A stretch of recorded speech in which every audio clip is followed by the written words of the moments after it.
Domingo inquieto ya de este curso y para hoy vamos a hablar de un tema. Yo cuando estudié, algunos lo sabréis, yo estudié Teleco antes de entrar en el seminario. Algunos decían, no, pero ¿cómo tú, pasando, ¿sabes?, de una carrera de ciencias, tal cual, no sé cuánto, cómo terminas metiéndote en el seminario si es todo lo contrario, ¿no? Y claro, muchas veces no sabemos qué decir, los que nos gustan las ciencias, tal cual. Cuando nos ponen ante la diatriba de, pero si tú, claro, si tú eres de ciencias y te interesa la biología o la física o tal, ¿cómo puedes creer en Dios si eso va en contra de la ciencia, ¿no? Precisamente es un tema que por lo menos a mí me preocupa mucho. Entonces queríamos tratarlo este año en los Domingos Inquietos. Y hemos encontrado un ponente de excepción que es Arturo López Quintela, a quien le damos un profesor de química y cristiano, profesor de la Universidad de Químicas y cristiano, o sea que nadie mejor que él para hablarnos de esto. Le damos un fuerte aplauso y le damos... Bueno, gracias por invitarme aquí.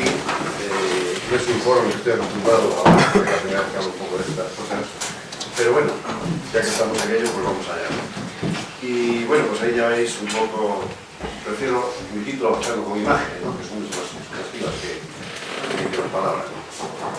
Entonces, bueno, ahí está un científico un poco en medio entre la ciencia y la fe. Os voy a dar un poco una historia un poco particular, de mi llegada a la fe, ¿no? Y bueno, pues es un poco, pues, un poco de los científicos creyentes. En el 92, pues un equipo de investigadores dirigidos por Moore, pues nos llevaba descubriendo de las fluctuaciones en el fondo cósmico de la radiación, algo que a mí en ese momento pues, me interesaba mucho, saber el origen del universo. Y ese fondo refleja un poco la expansión del universo, fue un poco pues, lo que respaldó la teoría y la prueba del impacto. Eso fue en el año 92, escribió un libro pues, a continuación, se llamaba Las arrugas del tiempo,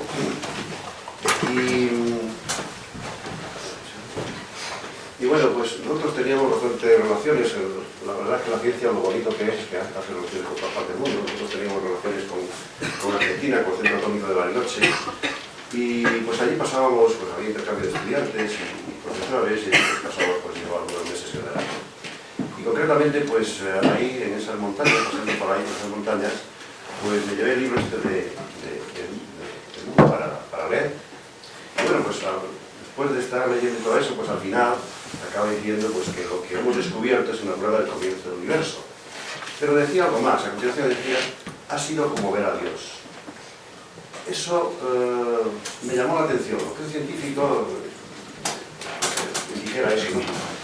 Y eso pues hizo tambalear un poquito, ya veis ahí cómo estaba en esos momentos, es decir, la fe no existía y no existía la ciencia, ¿no? Entonces, bueno, eso tambaleó un poquito mi convencimiento de que la fe pues, no tenía razón de ser, ¿no? Pues y bueno, ¿y cómo llegué yo a eliminar la fe y solamente la ciencia más importante? Bueno, yo era estudiante como vosotros así, cuando llegué aquí, en el año 70, vine a estudiar aquí químicas, y 2 años antes fue la Revolución de Mayo, ¿no? Y bueno, la Revolución de Mayo, pues los estudiantes queríamos cambiar todo el mundo, ¿no? Y bueno, pues efectivamente, pues, me sumé a que quería cambiar el mundo. Si eso le sumáis, pues una fe muy frágil, que no había fomentado prácticamente en los últimos años, desde la confirmación prácticamente, pues eso, si no nada más, pues bueno, esas dos cosas, ¿no?, pues me llevaron directamente pues a que la fe, denunciar la fe y quedarme en la ciencia, ¿no? Denunciar la fe, pues automáticamente pues, me llevó directamente al ateísmo, ¿no? Nunca fui una persona en medio, es decir, el agnóstico no me gustaba para nada, es decir, esa persona que dice, no sé si sí o si no, quiero las cosas claras, ¿no? Pero en ciencia pues hay que buscar las cosas y hasta que las encuentra pues uno no para. Y bueno, pues me fui directamente al ateísmo. La ciencia pues se convirtió en mi religión, ya que Dios no figuraba para nada en mis ecuaciones. Se acabó Dios y todo figuraba perfectamente, por lo tanto, hay un principio que se utiliza mucho ahí. Fue introducido por un religioso y se utiliza por otra parte en química, en física, en filosofía, en economía, que es de todas las explicaciones posibles, pues la más sencilla es la que se debe elegir, ¿no? Y bueno, pues si te lo podía Dios, pues complicaba más las emociones, y cuando iluminaba a Dios era más sencillo, ¿no? Y bueno, pues eso era como estaba yo. En mi mundo interior pues era blanco y negro, era blanco y negro. Y bueno, pues en ese blanco y negro la única iluminación que tenía pues era el científico se ilumina a sí mismo, ¿no? Solamente creo en lo que ve, y eso era como estaba, ¿no? Uno de ahí pasar al cientificismo, de elaborar todo lo que sabe la ciencia y pensar que eso es la panacea y lograr sobre todo, pues es un paso, ¿no? Y bueno, pues caí un poco en eso, pero hay cosas en las cuales muchas veces la gente no lo dice, no lo dicen, y es que hay cosas que van quedando por medio que hacen que la ciencia no lo explique todo. Por ejemplo, las incertidumbres cuánticas de las de ondas puede sonar muy raro, pero hay una incertidumbre que dice, pues no puedo conocer la posición y la velocidad de un objeto al mismo tiempo. Es imposible. Eso hay que dar cosas que es imposible. Eso es una certeza y que hay cosas que no puedo llegar. Otras cosas que parecen contradictorias.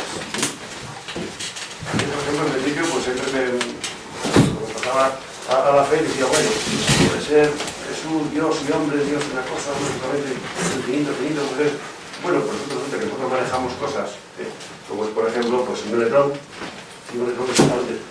es una dualidad, le llamamos.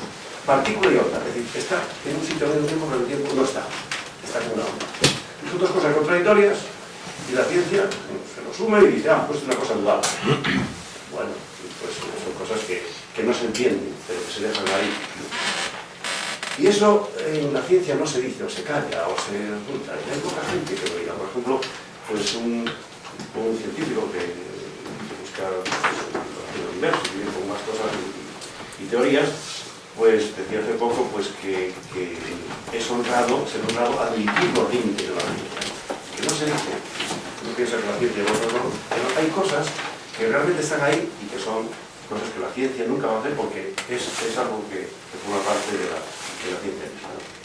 Bueno, esto hizo eliminar el científico por medio, pero pues que sí que ha quedado oscuro.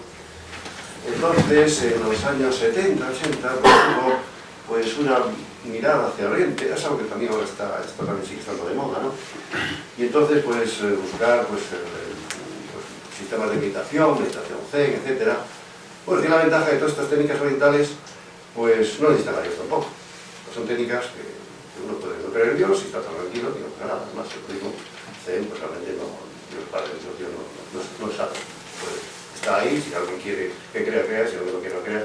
Pero hay que decir que son técnicas que se adaptan. Se adaptan. Si algo que viene por aquí, lo hago así, si algo que dice que Dios, pues lo hago otra cosa, ¿no? Y bueno, en mi experiencia, pues en el poco tiempo que estuve ahí, bueno, acabé después, muchos años, se puede contar después, ya como creyente, pues haciendo meditación Zen en Japón, pero bueno, acabamos hablando con el maestro Zen, me dijo que bueno, que el cristianismo era para él tan importante como era la meditación Zen. O sea. Bueno, la cuestión está en que la meditación tampoco me llegaba y bueno, la vida seguía en blanco y negro porque las preguntas vitales seguían siempre ahí. Y no comprendía como la gente andaba por la calle, pues tan tranquilo, riéndose, sin haber resuelto esos problemas vitales. Ya, no tiene que resolver eso, ¿no? Y es muy difícil para un científico realmente el salir de ahí, de esa cárcel. Es muy difícil y andando un poco, yo siempre busco un poco en lo mío, ¿no? Porque de extrapolo. Y hay tres cosas que hacen que un científico sea difícil de salir de ahí. La primera es que el mundo científico es soberbio y orgulloso, lo que tiene, y muchas veces rechaza cosas científicas de las que no conoce. Simplemente lo dice, no lo conozco, eso lo rechazo, ¿no? Pero es más, no solamente las cosas que no son científicas, es que dentro de la ciencia, pues muchas veces el científico resulta muy difícil el abandonar una teoría que han puesto por ahí o que se han sumado a esa teoría y de repente sale una teoría que es verdad, la suya es errónea y le cuesta rechazarlo.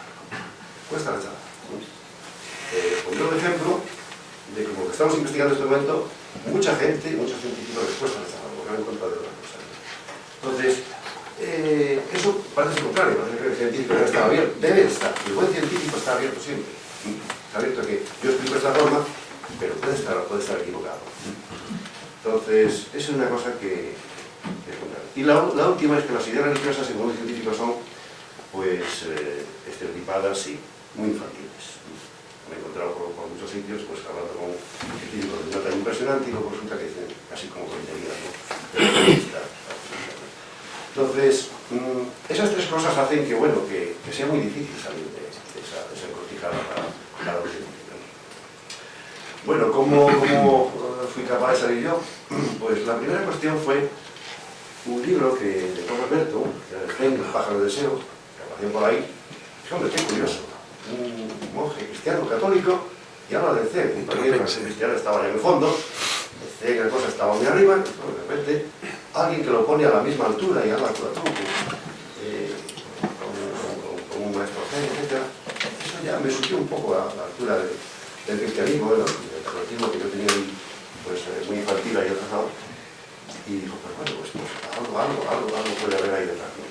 En lo segundo, pues lo que acabo de ver de las lagunas del tiempo, que la ciencia, pues, no tiene que excluir a Dios, sino tiene que ver si es una hipótesis o no adecuada para eso, ¿no?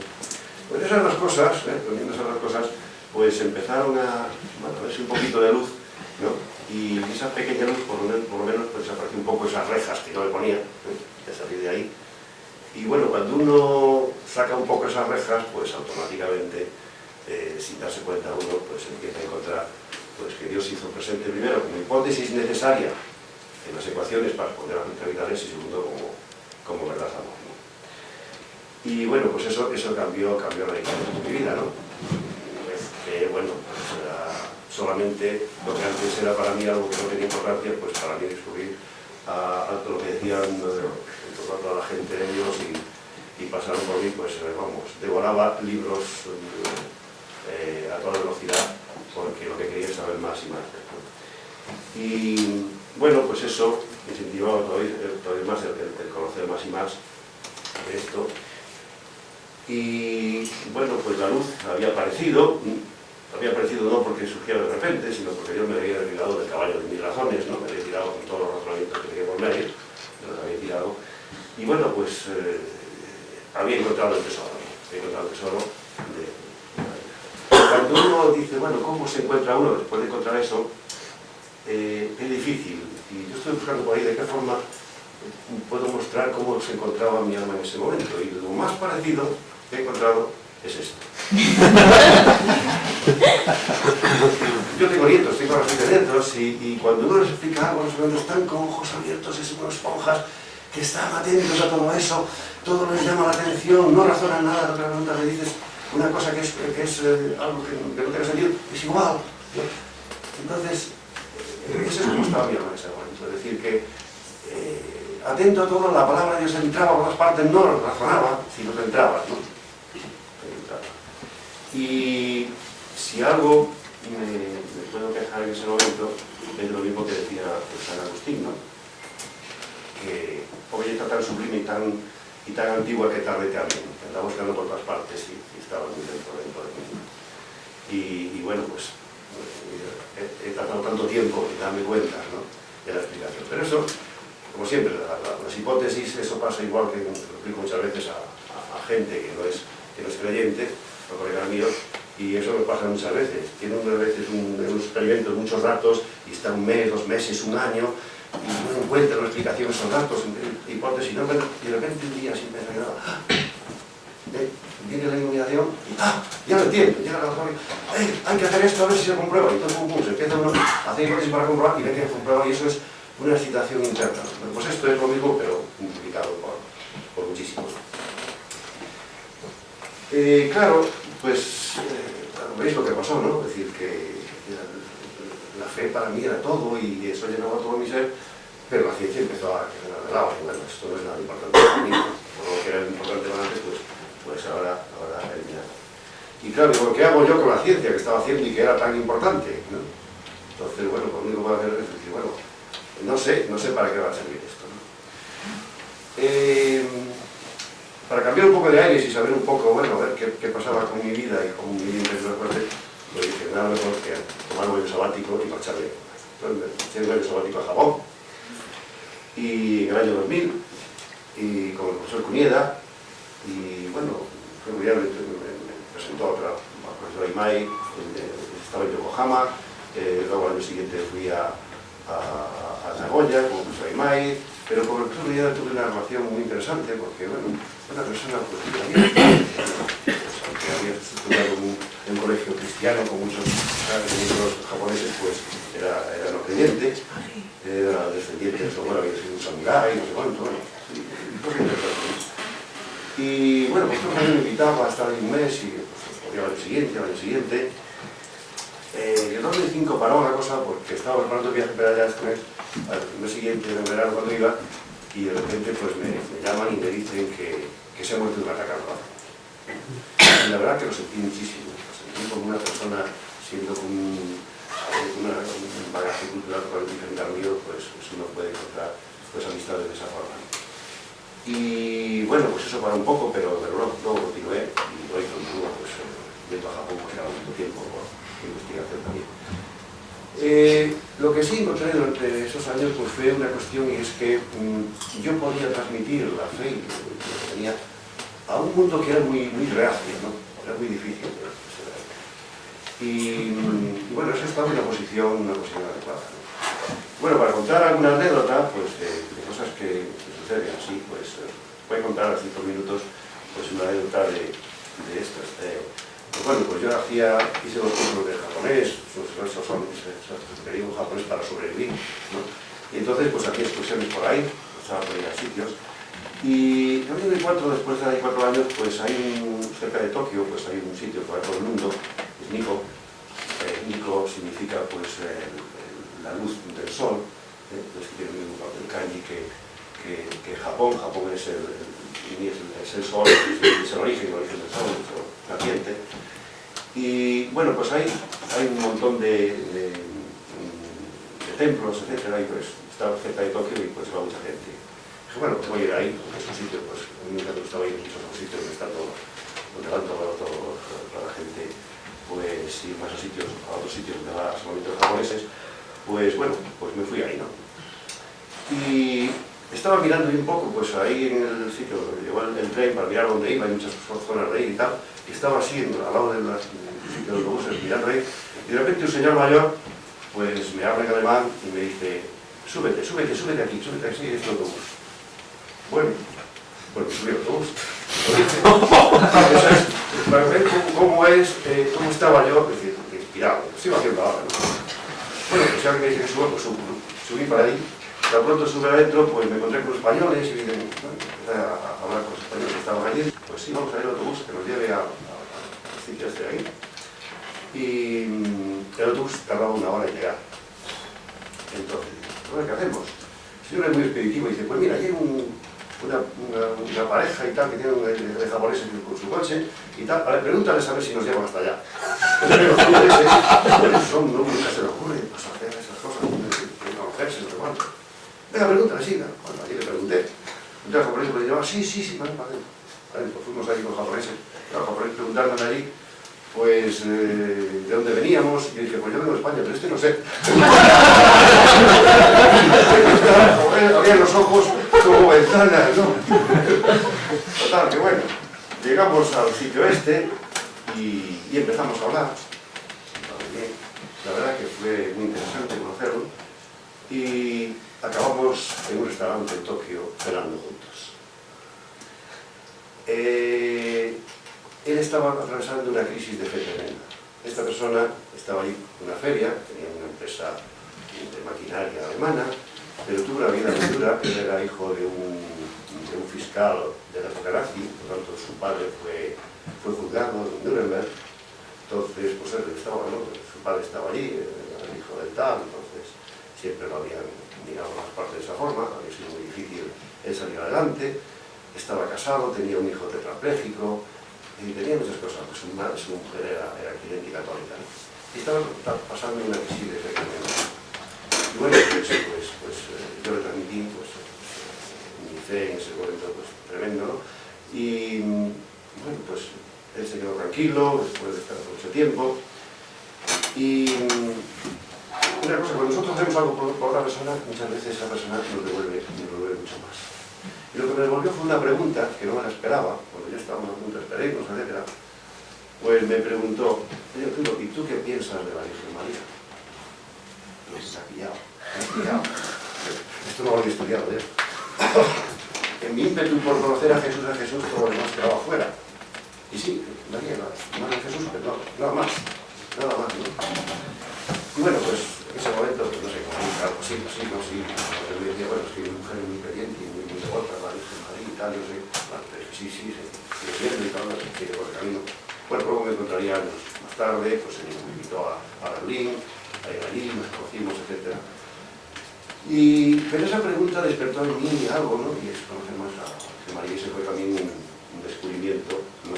Increíble, y ahí de nuevo, pues tengo que admitir que hay mucha gente que vivió en ese amor por María, pues por María de Iguayos, Santa Clara, etc.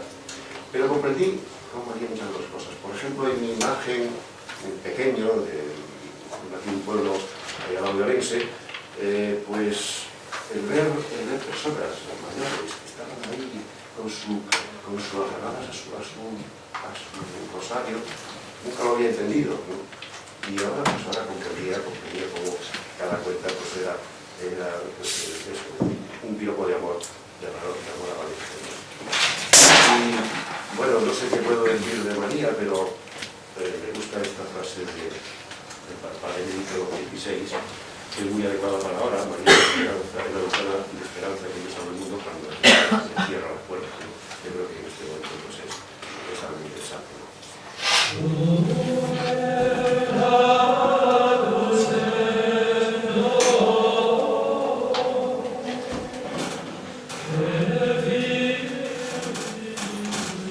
No sé si alguna vez os habéis planteado por qué hay esos colores tan bonitos en las catedrales, ¿no? Que pasan más de 500 años y siguen tan fresquitos, ¿no? Quitamos nuestra casa, vemos que casi al cabo de unos meses, al cabo de unos años, ya desaparecen totalmente, ¿no? Y las vidrieras pues siguen ahí, centenares de años. Bueno, pues eso es debido a unas partículas muy pequeñitas de plata, de oro, de cobre, que están embebidas en ese libro de la cava. Esa es una de las cosas que se investigan en nanotecnología, en hacer partículas muy pequeñitas, ¿no? Y eso es una cosa que, bueno, pues en la que yo estaba trabajando en el laboratorio, que era con nanomateriales. Los materiales pues están por debajo de la micra, son submicrométricos, ¿no? Hasta el nanómetro, están en esa zona de por ahí, ¿no? Y podéis decir, bueno, ¿qué pasa? ¿Hay alguna novedad química en esos nanomateriales que hay? ¿Qué tienen de importancia esos materiales? Pues vamos a ver.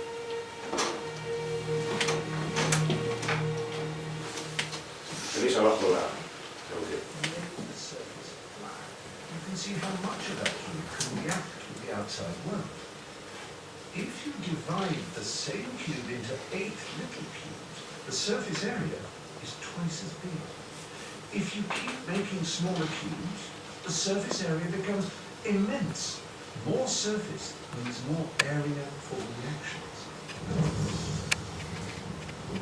This is why powdered sugar dissolves faster than sugar cubes. Big lumps of aluminium are not very reactive, but nanoparticles of aluminium are so reactive they can be used in rocket fuel. Another way you can show this is with flour. Because flour doesn't burn very easily when it's on fire, because it hasn't got enough surface area. But you can make something along that, and something quite different.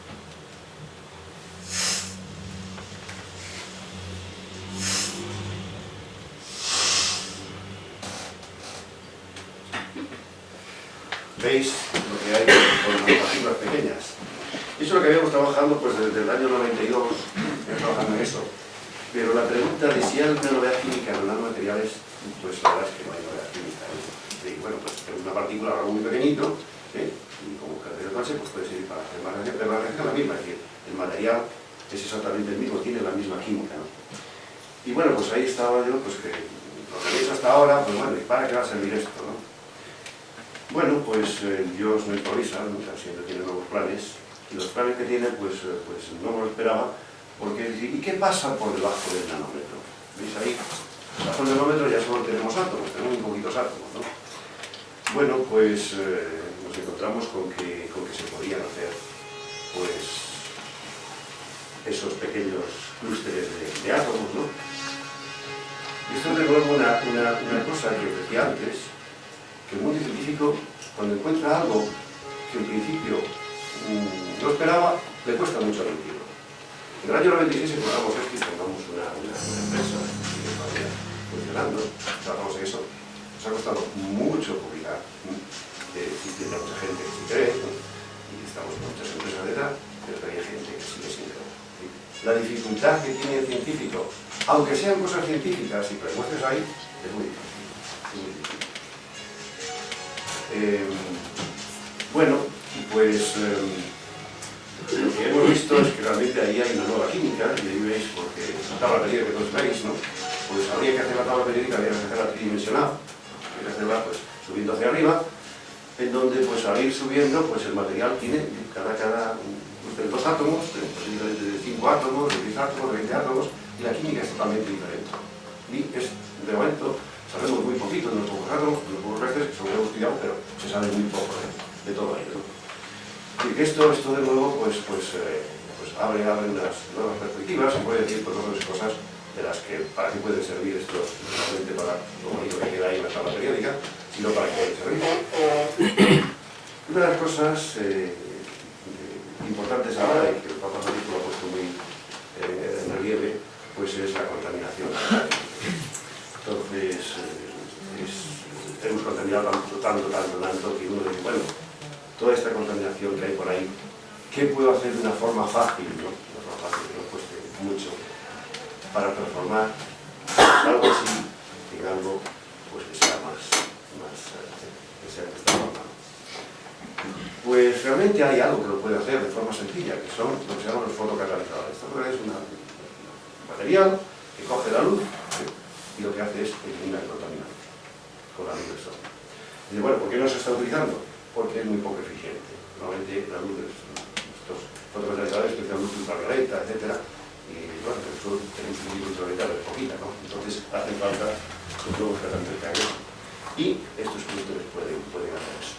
Para que veáis un poco lo que puede hacer, pues aquí veis un contaminante, que es eso, es ese color azul, y en esta parte de ahí pues veis el blanco, que es decir, que aquí se le añaden los clústeres, le pone una radiación visible de muy poca potencia, un vatio. Prácticamente lo que hay aquí, cuando tenemos aquí la lluvia, está aquí, no tenemos el sol ni nada, pues prácticamente la luz que llega a través de la lluvia es suficiente.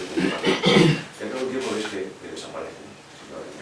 También puedo hacerlo con un vídeo, es decir, una superficie, puedo depositar aquí unos clústeres inicialmente y luego con el tiempo, al iluminarlo con la luz, desaparece. Y esto lo puedo hacer una vez, desaparece, otra vez, le vuelvo a poner más contaminante encima aquí, vuelve a desaparecer, 3 veces, 4 veces. Este es un sistema que puede estar ahí y puede estar destruyendo la contaminación que ya hay. Y otra cosa es no contaminar, eliminarlo, lo que hay contaminado, pero no contaminar. Y una contaminación importante pues es la contaminación de los coches. Tenemos que hacer algo para eliminar esa contaminación tan grande que sale de los coches, ¿no? Y bueno, hay muchas sugerencias para contaminar. Una de ellas que está, por ejemplo, por ahí, por Alemania, Holanda, etcétera, por ahí, pues es coger la bicicleta. Lo tenemos difícil cuando aquí hay sitios que tienen montaña, para arriba y para abajo, como Santiago, ¿no? Y entonces lo tenemos más difícil, y bueno, pues tampoco eso puede estructurar el coche, ¿no? Entonces tenemos que hacer un coche no contaminante, y no puede ser algo así. Eso la verdad no me lleva mucho. Pero sí puede ser pues, algo así. Esto es el nuevo Toyota Mirai, donde trabajamos con una empresa con Toyota, y los japoneses en el año 2020 tienen los Juegos Olímpicos y quieren demostrar que los coches con hidrógeno pues, se pueden andar y se mejoran. Y el único problema que hay en eso es que esto que veis aquí, que es la célula de combustión, esa célula de combustión lo que hace es pues es quemar hidrógeno más oxígeno para el agua. Pues, ahí veis que no hay una contaminación en eso de ahí. Lo que pasa es que el problema ahí es que eso lleva platino y encarece tanto que esto puede costar pues, más de 10.000 euros Con lo cual, esto encarece muchísimo el precio y entonces es muy difícil entrar en el mercado. Bueno, pues eso es una cosa que estamos trabajando y es sustituir ese platino por los castillos pequeñitos, por ejemplo, de comercio, que sean mucho más baratos.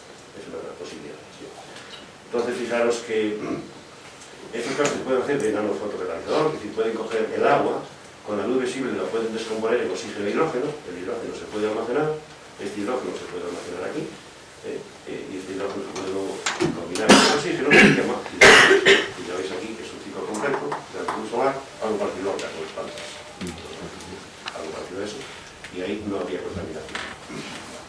Pero bueno, hay más cosas, no solamente contaminación. Y cosa que se encuentra, por ejemplo, es que un clúster de 3 átomos, por ejemplo, de plata, es capaz de intercalarse en el ADN, y cuando se intercala en el ADN resulta que cuando se va a replicar la célula viene por ahí una enzima, intenta abrir, y cuando llega ahí, como está ahí pegado ahí, pues no lo abre. Y como no puede abrir, pues no se puede replicar. Para nosotros que no se replique algo, pues no importa. Podemos tener un poquito de anemia, las personas se replican un poquito. Pero una bacteria, la única supervivencia es que se replique mucho. Y si no se replica, se muere. La colonia se muere. Entonces eso, pues es lo que hacen los antibióticos. Y ya sabéis que los antibióticos empiezan a ser, los gérmenes empiezan a ser muy resistentes a los antibióticos y que empiezan a descubrir nuevas familias. Bueno, pues esto abre el descubrimiento de una nueva familia de antibióticos que puede ser de gran importancia. Pero hay otra cosa importante, y es, por ejemplo, el ADN, como necesita conservar la información, está muy empaquetado. Tienen fuera pues, estas histonas que lo cubren, lo empaquetan y hacen que ahí que no entre casi nada. Entonces, esto es un problema, por ejemplo, para una enfermedad que es uno de los mayores, en este momento, que produce mayores muertes, ¿no? Que es el cáncer, ¿no? Entonces, los anticancerígenos lo que hacen es, intentan entrar en el ADN, pero como tienen tan empaquetado, les cuesta mucho. Entonces, ¿qué hace?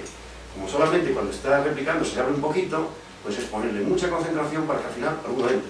Claro, poner mucha concentración, la gente dice que es tóxico, al final pues, tiene efectos secundarios muy importantes, no podemos subir demasiado. Bueno, pues lo que hemos visto es que ese AG3 que tenéis ahí, lo que hace es, pues descompacta el ADN. Lo descompacta de tal forma que al descompactarle, pues puede entrar más agentes anticancerígenos. Y eso es lo que veis aquí. Veis, por ejemplo, esto es el cisplatino que se entra normalmente, y veis que esto es lo que entra normalmente, y cuando se pone el clúster este entra mucho más. Y va directamente no a los órganos que no les pasa nada, va directamente al órgano que tiene el cáncer. Esto veis aquí, hemos hecho estudios in vivo, esto es el cáncer que todavía queda pues, con el cisplatino, y esto es cuando se le da el cisplatino con esta otra parte. Bueno, esto es simplemente 3 pinceladas del mundo tan importante que se abre. Y bueno, pues un poco, gracias a Dios, recuperé pues, el amor de nuevo por la ciencia, porque aquí te cuentan las dos, la ciencia y la fe, porque trata de descubrir la verdad. Y bueno, pues una imagen vale más que 1000 palabras, pues ya veis que se puede combinar la ciencia y la fe, no hay ningún problema, uno puede ir para directo, combinando y superándose en esos dos pilares.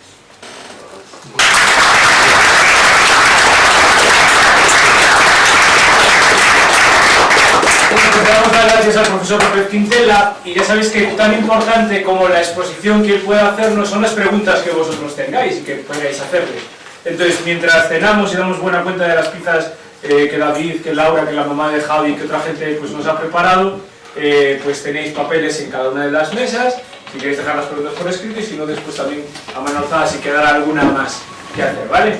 Descansamos y dentro de son 25 pasadas, pues hay 20 más o menos, 25. Muchas gracias, ha sido muy interesantísimo esto, es la primera vez que vengo aquí. Solamente tenía la escopeta cargada para dar, para dar... Es que iba a 30 kilómetros y tiene 70 por delante. Digo la pregunta, pero era con relación a Einstein, por ejemplo, ¿no? Sí. Porque Einstein me chocó en principio cuando usted dijo que al empezar a estudiar la ciencia le entró la fiebre del ateísmo, y dije yo, pero Einstein hizo al revés, porque hizo aquella frase que dijo, muy famosa, ¿no? Sí. Detrás de cada puerta que abre la ciencia está Dios. Buenas noches. Vale, Buenas noches.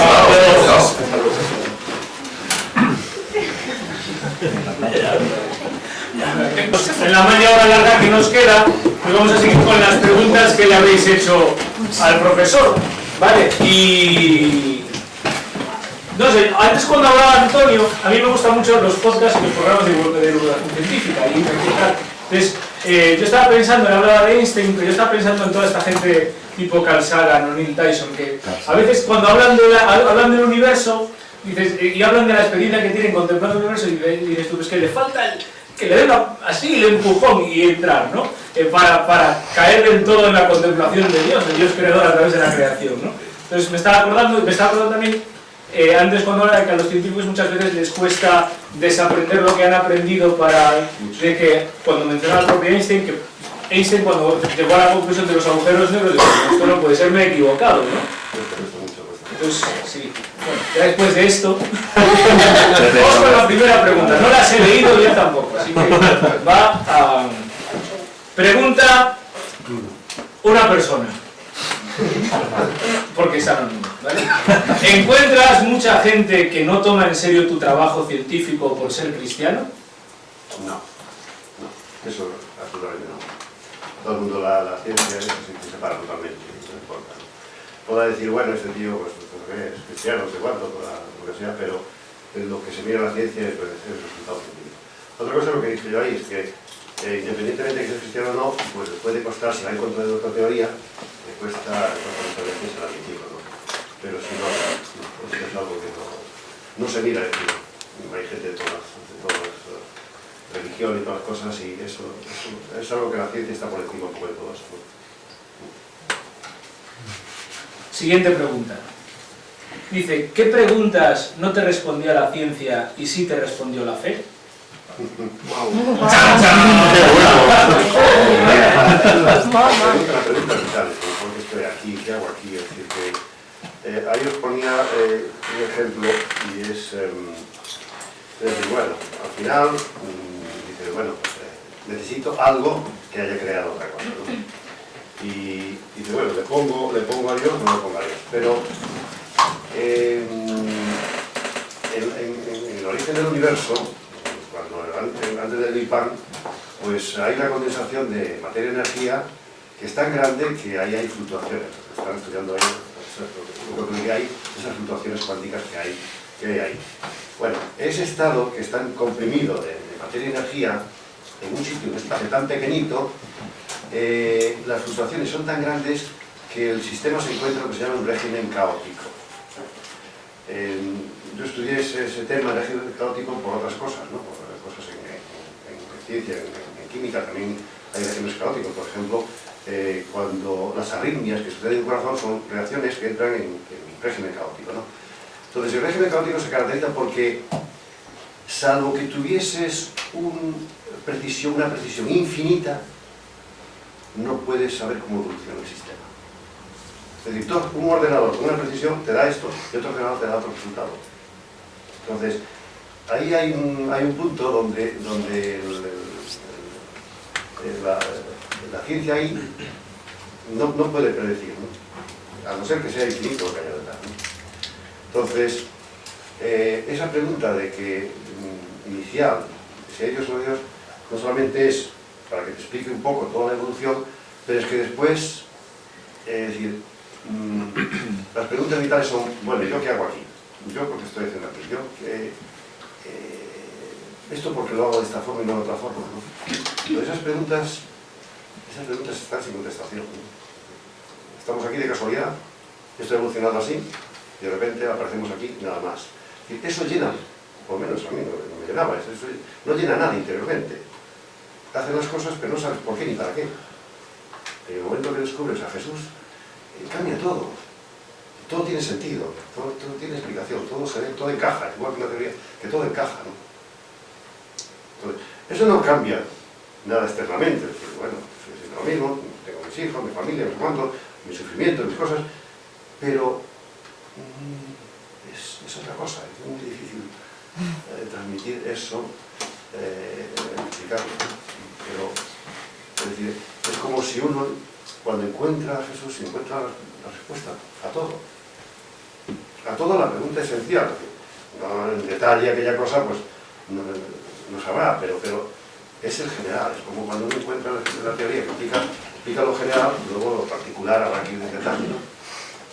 Pero lo general, es decir, uno uno está, si no está Dios por detrás, uno está tenso. Uno está tenso.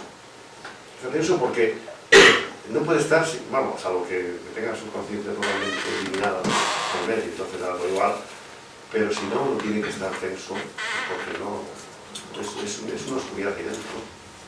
Y claro, de pasar de la oscuridad a la luz, pues no tiene nada que ver. No sé si eso responde bien, pero no sé. El preguntante está de acuerdo con la pregunta y con la respuesta.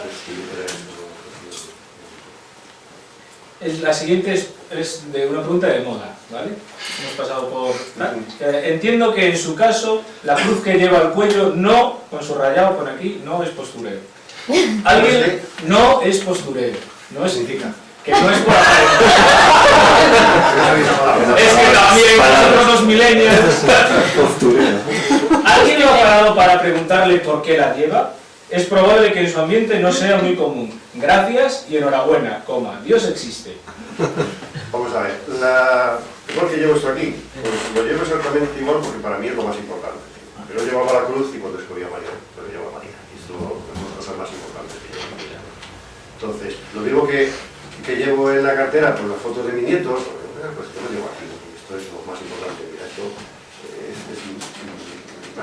que no puedo decirlo de otra forma. Y lo llevo en todas partes, lo llevo en clase, lo llevo cuando doy una conferencia, lo llevo cuando... en todas partes, ¿no? Porque, bueno, es un testimonio, igual que el que le gusta, pues, tener, no sé, pues una camiseta y pone aquí el Che, y pone gusta el Che, muy bien, pues aquí, porque es eso. Que si me ha parado gente, pues sí me ha parado gente, por tipo, pues, de otra forma, gente que ha dicho, eso, por ejemplo, esa medalla, porque lleva la cruz muchas veces, mucha gente dice, pero lleva la medalla ya lleva otra connotación. Mucha gente llama siempre a una cruz simplemente porque va aquí, ¿no? Pero la cruz y la medalla ya es diferente, la medalla es diferente. Entonces la gente, que lleves la cruz, sí, pero que seas un hombre, que lleves una medalla, me parece raro ya. Y entonces, bueno, pues hay otra conversación, ¿no? Que, bueno, es un testimonio y que muchas veces ayuda a que alguien te diga, pues bueno, por ejemplo, comentaba antes a María, pues que el año pasado en Hamburgo, pues tenemos colaboraciones con un profesor de Hamburgo y fui a dar una charla allí y después pues fuimos a cenar y luego pues, fuimos por ahí a tomar unas cervezas y me preguntaron, si no, estaba ya un poco más distendida la cosa y me dijo, oye, ¿por qué llevas eso? Y dije, llevo eso porque mi vida no tiene sentido sin eso, ¿no? Y bueno, pues me explicó, bueno, pues que yo no entiendo, ¿no?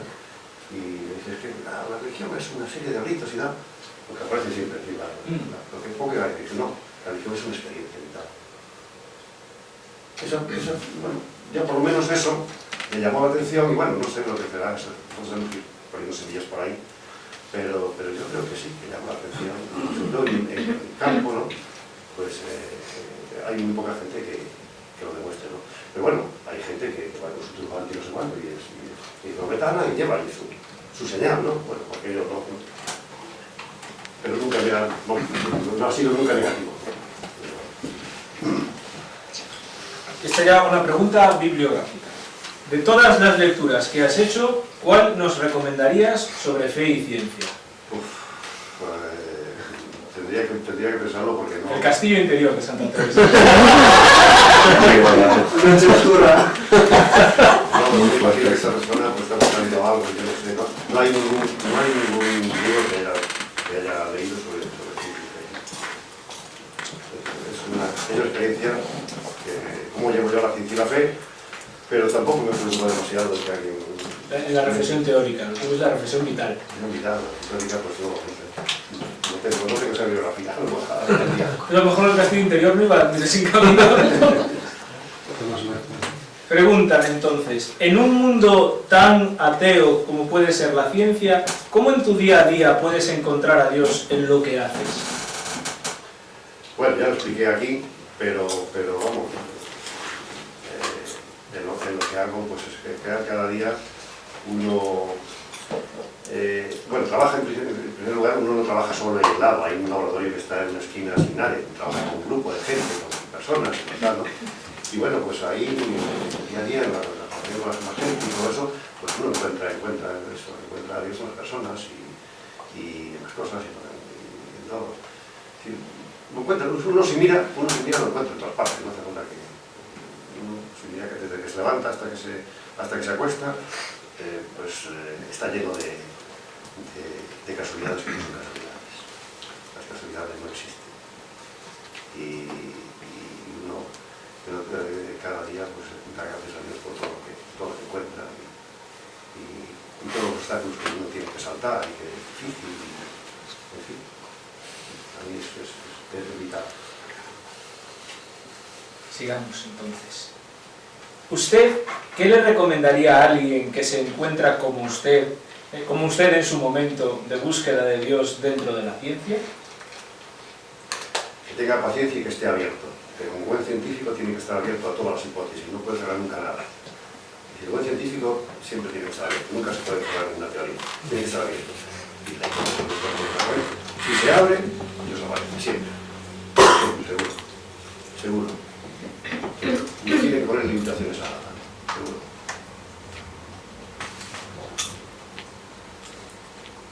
Estaba con un poco de ironía. Dice aquí la preguntante, es ella, si usted se confiesa de ser químico. O sea, dice, ¿cómo ha cambiado su vida en cuanto a la fe? Y luego pone, ¿se confiesa de ser químico? No entiendo, ¿se confiesa? No sé, si le pregunto...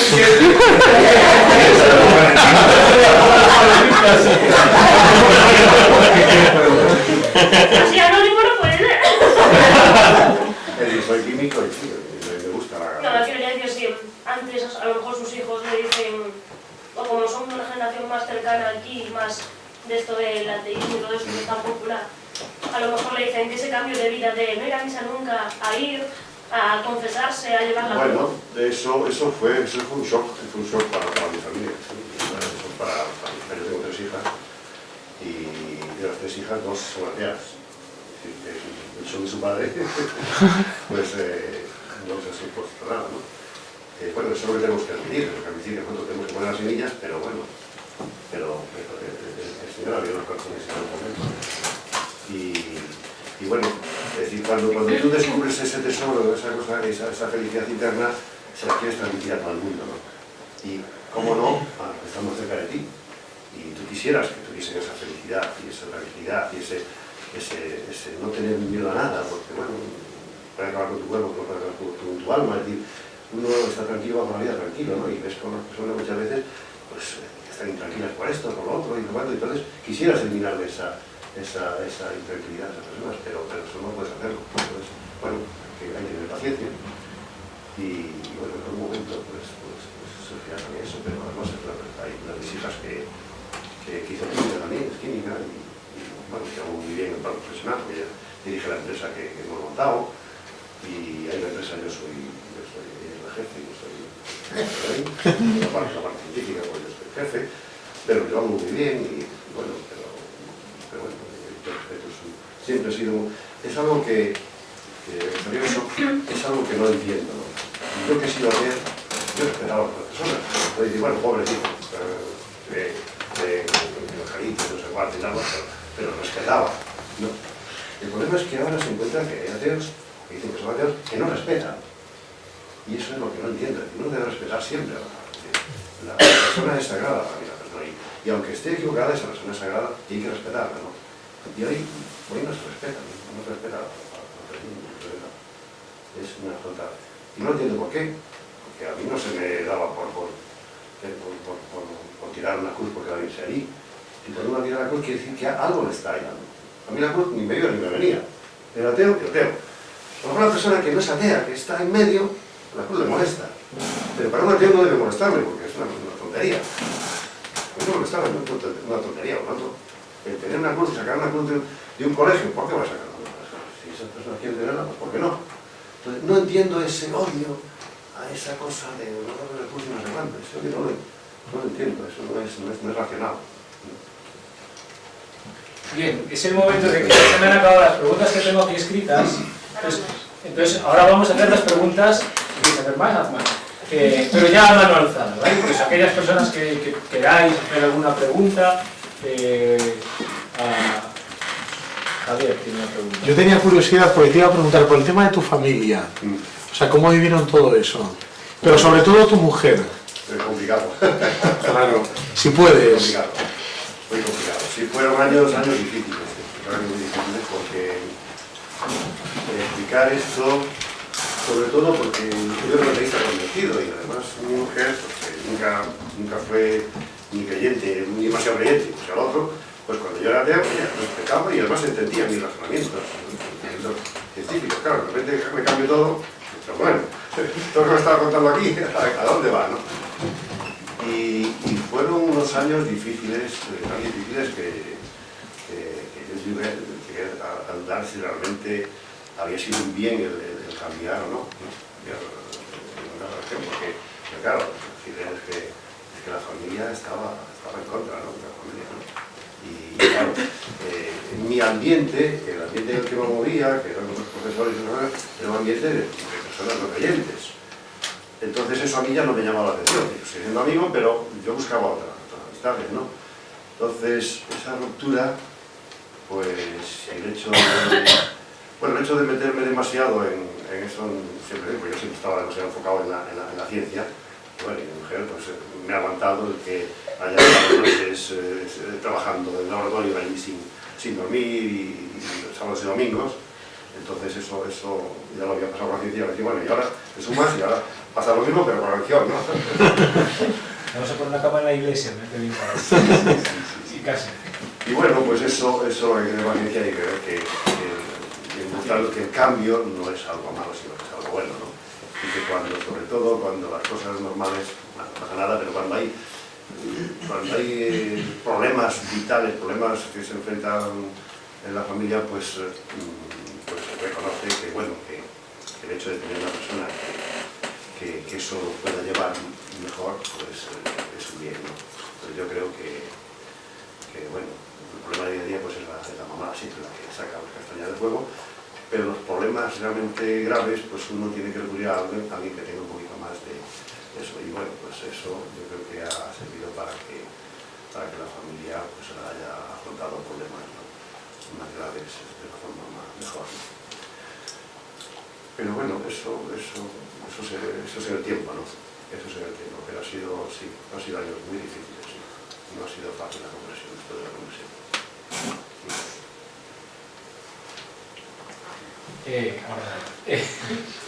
Antes hablabas de que uno de los problemas que desde que tú veías que tus compañeros químicos, bueno, en el mundo científico en general, ¿no? En la ciencia en general, que era, bueno, por un lado la autosuficiencia de la ciencia, el no saber abrazar, digamos, otras teorías cuando hay que dejar el modelo establecido y pasarse al nuevo.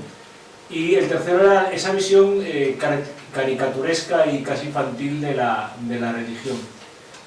Y muchas veces vemos como precisamente este debate de ciencia, muchas veces la parte de la fe se caricaturiza a través de una lectura pues, fundamentalista del texto bíblico o las posturas de determinados círculos evangélicos del sur de Estados Unidos, ¿no? Estos que construyeron el Arca de Noé, el Museo de la Creación, que quieren que se explique Génesis 1 en clase de lo que sería aquí conocimiento medio y tal.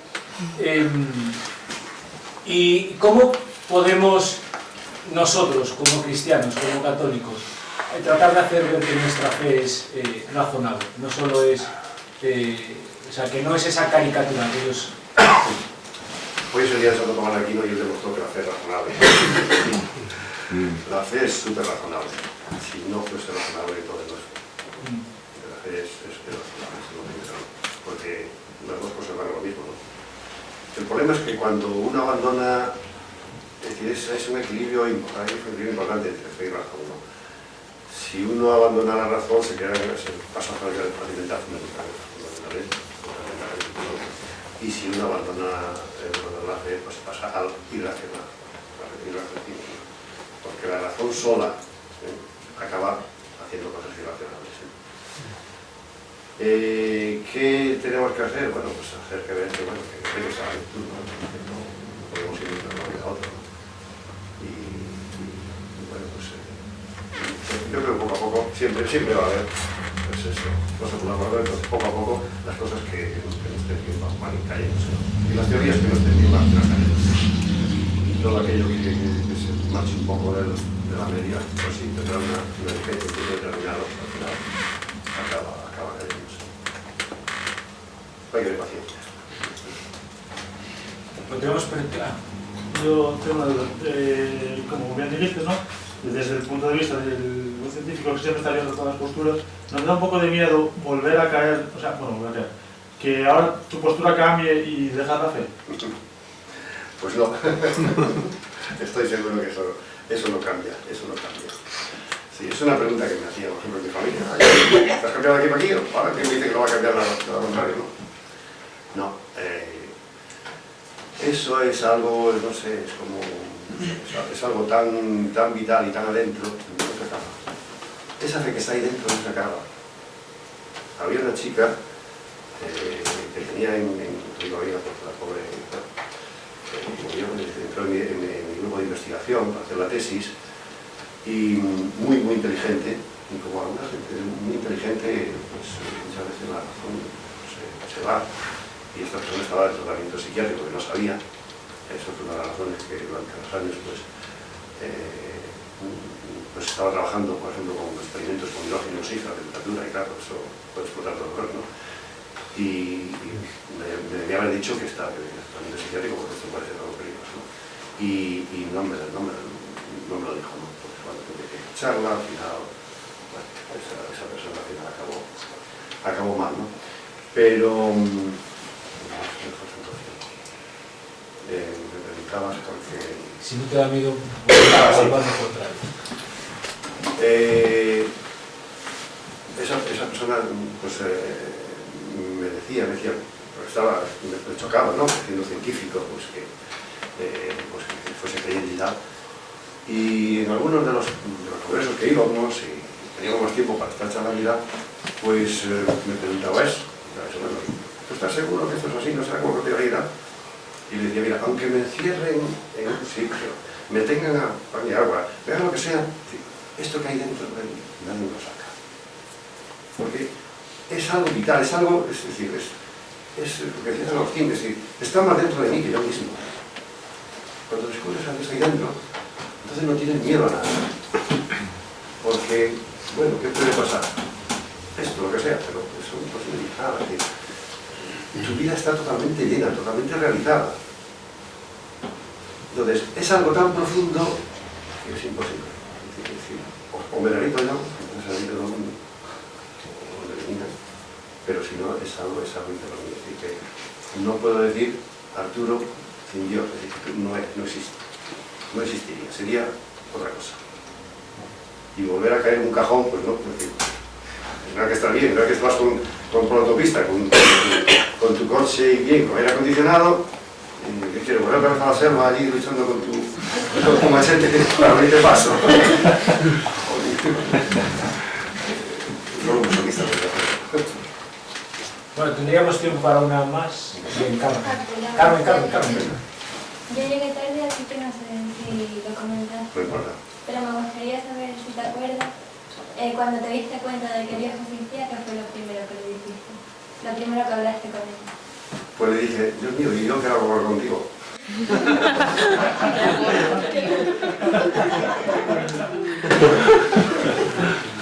¿Qué hago yo contigo? Y yo me está diciendo, pues, ¿qué hago yo contigo? Si dije. Pero bueno, solo faltaba eso. Pero sí, es decir, es un poco así, bueno, ¿y ahora qué hago? ¿No? Eso fue la primera frase que dije.